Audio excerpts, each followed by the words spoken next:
L'abondance est quelque chose qui a souvent été mal comprise. J'ai une façon bien particulière de définir l'abondance au niveau de l'âme, justement, au niveau de notre conscience supérieure.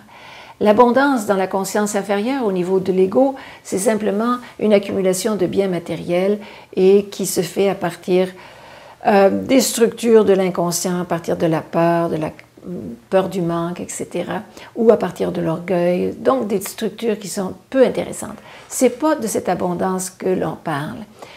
De mon point de vue, en tout cas, lorsqu'on parle de l'abondance au niveau de l'âme, on parle de cette capacité que l'on a de créer ou d'attirer à soi ce dont on a besoin, quand on en a besoin, pour pouvoir manifester les désirs de notre âme.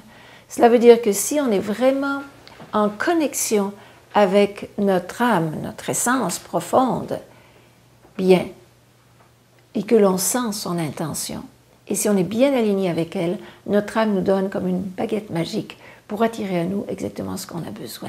Et c'est ce qui explique souvent qu'il y a des coïncidences dans notre vie, des synchronicités. Ça, c'est parce qu'on est en contact avec notre âme et que notre âme, tout de suite, nous donne un peu de magie dans notre vie.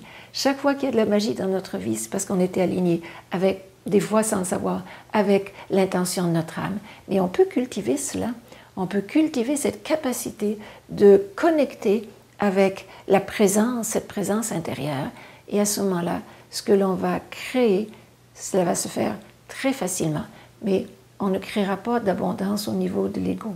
Ce sera une abondance naturelle, magique, qui nous servira à participer, à contribuer, à aider d'autres êtres humains. Ce ne sera pas une abondance pour notre petit ego personnel, mais c'est une abondance qui va nous rendre profondément heureux.